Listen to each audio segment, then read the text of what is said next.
So, Lydia, now tell me, I've almost forgotten what it's like to be young. So what's the best thing now about being young? Well, you don't have to do any housework, you can just play. Well, when you're old, you don't have to either, because you can say, oh, I can't do that anymore. Get someone to do it for you. There are some advantages to being old. And what's the worst thing then about being old, being young, would you say? The worst thing about being young is because sometimes you get really cross and then you can't control your anger, and then you go off and you can really hurt their feelings, but then when you try and make up to them they might not forgive you, so you don't know what to do. Oh dear. Well, I think that happens all the time through your life. Some people are better at controlling their temper than others. I'm not very good.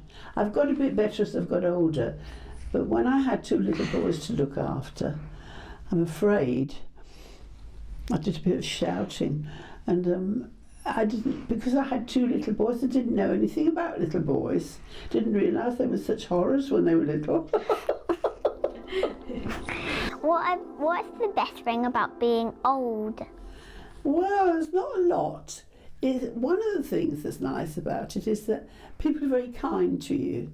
And, you know, if you are worried or cross or whatever, your sons or your daughters presumably say, well, now, come on, Mum, don't worry, and they help you and they sort out your problems. They sort out your iPad for you when you get a mother with that. And it's lovely that a lot of people, not everybody, but a lot of people, particularly people at the church, are very kind to you, and that's rather nice, and they treat you.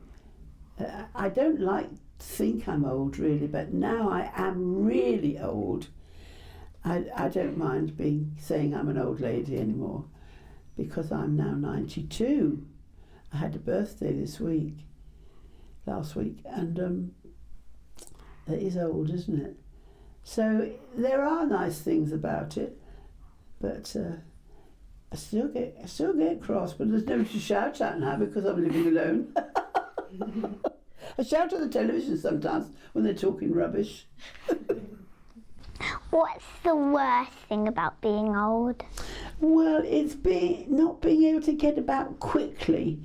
You know, having to use a stick now, because I have fallen over a few times, and having to sort of think, oh dear, now can I do that?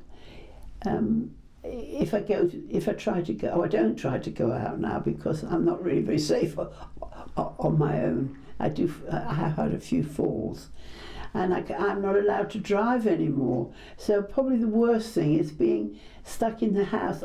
I don't feel I want to go out, but on the other hand, when I've run out of something, you know, and I think, why can't I walk up to the co-op? Well, I can't. I'm frightened that if I go, I might not be able to get back.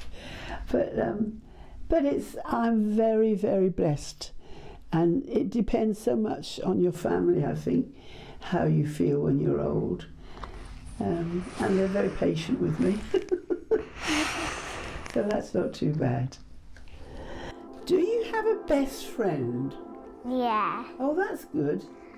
And who's that? Is that somebody I might know? I have two. Oh.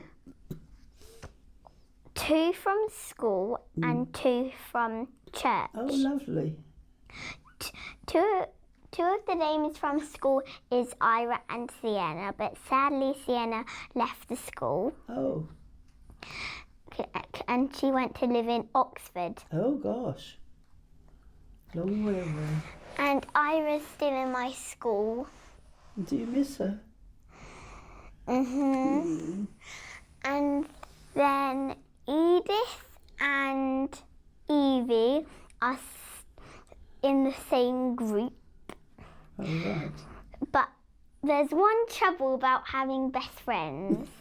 You fall out with them quite a lot over what you want to do or what you want to play. Yeah, well, I understand that. I had two best friends.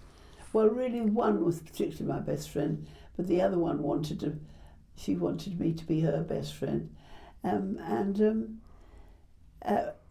Unfortunately, one of them has now died. She died a few years ago now, but the other one is still alive, and she lives in Canada. So I haven't seen her for years and years, but sometimes her husband shows her how to do FaceTime, and so we do see each other, and that's really nice. It's nice. It is nice to have one special friend, I think, that you can talk to, and even if you get cross with her, she accepts it. And no, you don't have any. Do you have boys at your school as well? Mm-hmm. And are they in the class with you? Mm-hmm. Well, and how is that? Is that awful? I hated that. Yes. Do they tease you? And most of them are very annoying. Normally, there are some really kind boys in my class, and that's good. So I go up to them and ask them if I can play. Oh, good for you. So they say yes. So then they say you're on our team. What is your favourite thing in the wardrobe? In the wardrobe? Your wardrobe. Oh, gracious. Well, I do like to wear dresses, but now I find that my arms get very cold, and I've only got, I think, 2 dresses with long sleeves. So I don't like wearing cardigans. So I now end up normally wearing tops and trousers, but I do like dresses. And one in particular I like that I bought when my eldest grandson got married. But I don't really go out as much, in the evenings. So I've got an excuse to dress up. I do wear it, but it's getting a little bit tighter. What's the favourite thing in your wardrobe? Well, I really like shorts and t-shirts. Oh, do you? But my mummy, every day I ask to wear shorts and a short sleeve t-shirt, but she normally says, darling, she normally says, darling, it's too cold and wet out there, so you can't wear them. And normally I beg my mummy, and then if she doesn't let me, I just go with it, and sometimes I just try and go inside quite a lot, so then I can wear short sleeve t-shirts. Well, she probably thinks, because she wouldn't want to go out in shorts and a t-shirt. I certainly wouldn't, but you forget that when you're young, you don't seem to feel the cold, do you? Don't mind having your legs bare and your arms bare. What did you do for a job? I used to work for an insurance company, a Canadian company called Sun Life Assurance of Canada, and our building was in just off Trafalgar Square. So that was a bit boring, although I enjoyed it. I enjoyed the people I worked with. And then when I had a baby, when I had my son, my first son, I gave up work. And then I had Gavin, but then I wanted to do something, and I'd always wanted to work in a shop. And I saw a job advertised for shop assistants in Harrods. Now, do you know anything about Harrods? Well, you must get your mummy and daddy to take you to Harrods, because it's a very, very lovely shop. Very, very, very expensive. I worked there for many years, and then my mum got ill. Then I worked in a little local shop that sold nice things, birthday cards and pretty things, and that shop closed down. I went to work in the library. So, but no, I'm not, I haven't had a high-powered job. But there were always jobs with people, and that's what I learned. And I loved working at Harrods. That was really lovely. What would you like to do when you grow up, or haven't you thought that far ahead? I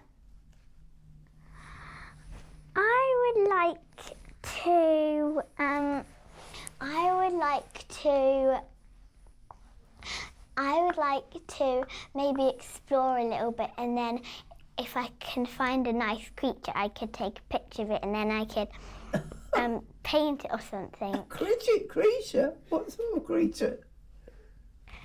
An animal. Oh, right. Oh, golly. But what do you want to do for a job? Or haven't you thought about that yet? I haven't thought about that yet. But you like animals, do you? And I also like exploring art.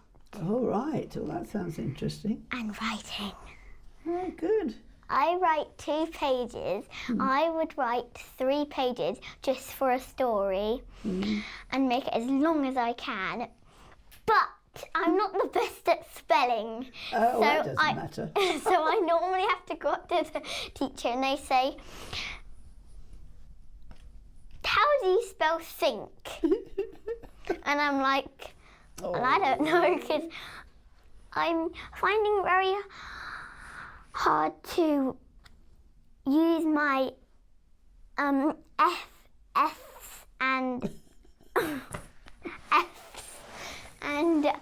and find it very hard to spell things at the moment. Well, I think a lot of people, I think that some people are good at spelling and some people just aren't. And I didn't think that these days they bothered too much about that. I've always felt that we were always in trouble if we couldn't spell. But I thought now they were more relaxed about it in most schools. But do you read a lot or not?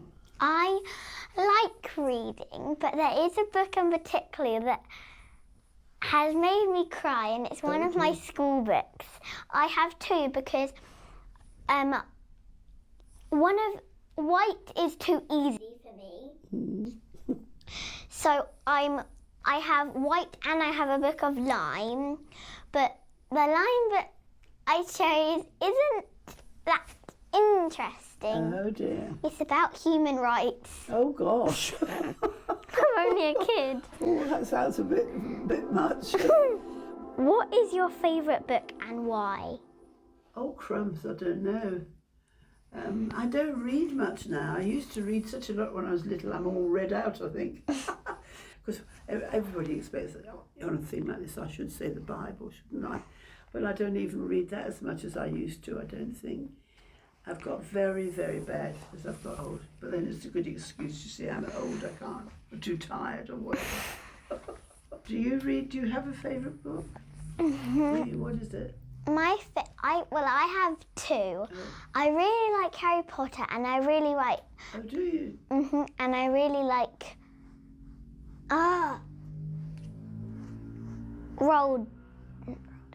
What's it called? I can't remember. I think it's called Roldo. What's it about? Oh, I have lots of them, and I have a whole box of them. But it's a very small box, and I also really like Charlie and the Chocolate Factory. Oh, do you? Yeah. Joyce, did you know that trees in the living rainforest can be up to 60 metres long? Really? And high. Really? And they're chopping them down, aren't they? And that's what's causing all the problems with the climate. There's a book at school where you keep chopping down trees and eventually there's no trees there. But I wonder, if you cut down trees, if you're in that area, how will you get oxygen? Well, they're not. There's an awful lot of trees out there, isn't there? But people now are realising that they shouldn't be chopping them down, and people are planting more and more trees to take their places. Like one there. Now, I'm going to ask you, please, to give me an old lady to give me some advice. What would you advise? Even though your body parts don't work that well. That's true. Still have fun. Oh yeah. Well, I do have fun when I'm with. I say that sometimes I get a bit miserable on my own. Not often, because I'm used to being on my own now. My husband died, but when I'm with people, I say I come alive because I've always talked too much. When I was at school, I was always in trouble to stop talking. Same. So when I'm going to talk to in the house, I do talk to myself. and tell myself how silly I'm being when I can't remember where I've left my walking stick, or I can't find my iPad, or I forget to take my mobile phone into the bathroom when I go. Did you fall in love? What was it like? Oh yes, I fell in love.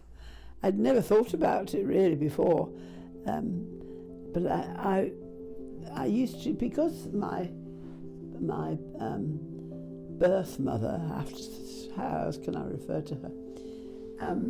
When she told the society that were looking after me that she wanted me adopted because she couldn't manage to look after me herself, she said to them she wanted me to go to people that would send me to church, because her father was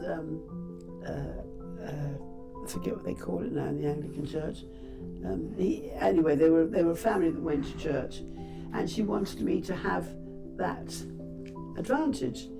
And bless their hearts, neither of them were churchgoers, but they did what they didn't have to do it. Nobody made them do it. But I think, this is where God comes looking after me. And they used to send me to Sunday school. And this was when I was in London. We lived in Wales. We came back to London when I was about 4 or 5. So I went to Sunday school, and then when I got to 15, they said to me, well, it's up to you if you want to continue going to church, and I did. But then one afternoon, I went to the fellowship on Sunday afternoon, and there was two boys talking to a girl, I think. And I thought, never seen that boy before. And I think I fell in love with him. It was love at first sight. I mean, that sounds ridiculous, but it does happen. And I just thought, oh, I like him. and he took an instant liking to me. So we were only 15, and we started going out together. And then, of course, he had to go away and do his national service when he was 18. And when he came out of that, after 2 years, they used to have to go to the army or whatever, we got engaged when I was 20. I think I was 20. So we've been going out together for 5 years. And eventually, a long time afterwards, because there were ups and downs, we were married for nearly 60 years. He just died before us, I think at 59. But you see, we'd really been together.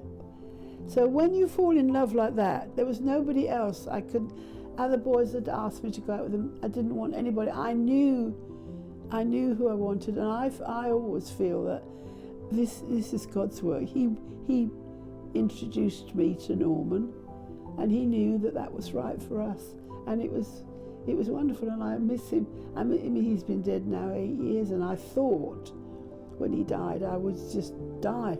I thought, I can't live without him. But here I am, 8 years later. And now I've got to ask you, that question, haven't I? Do you think you fall in love? You're not too sure about it, are you? I don't know. You don't know? I don't know. I don't know, because at the moment I'm like,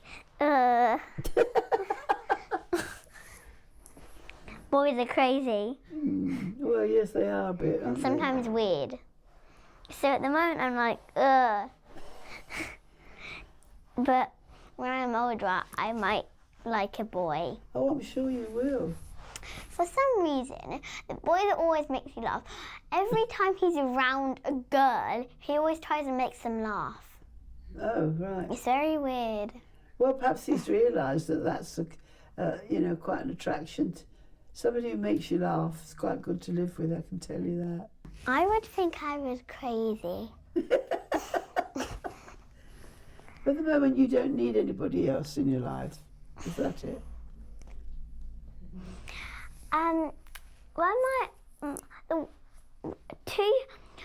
My mummy is very good at when Daddy and me get cross at bedtime because we're all grumpy and tired, and he doesn't let me go to sleep. Mummy always sorts out, and she tells Daddy, "Be nice to your child."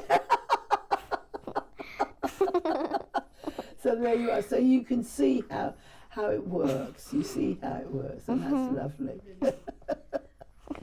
Amazing. Yeah, that's lovely. Also, my daddy is very, very, very, very funny. Is he? Yeah, well, he is funny, and he makes you laugh. And that's good. My mummy finds it very hard to get the right tickling spot and tickle me, but my dad has no problem with it. I don't know how he does it. He makes me cry because I'm laughing so much, and he makes me try and scramble off him, and at some point I scream stop.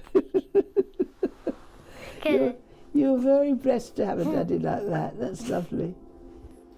What do you think is the most important thing that God wants us to know?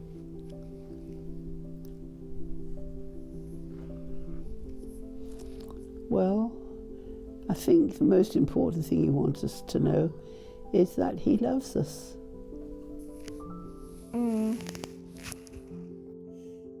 What do you think God wants us to know? I think God wants us to know that He's always there for us and He loves us. Well, that's a good answer. And I think you're absolutely right. It's consolation, isn't it, if you're unhappy or worried or miserable. It's great to think that God knows how you're feeling and He will see you through it, you know. Thanks for a lovely conversation. Well, thank you. I've learned a lot today. I've got to remember it all now. That's the difficult part. But it's been really lovely to sit and chat to you, Lydia. Thank you very much indeed. Cheers. Cheers. Oh, hello. Oh, I didn't get me. There you go. Right, here you go. Oh, thank you. You can have that, or you don't want that. There you have it. Thank you. Right, well done, Lindsay. Well done. Okay, I'm just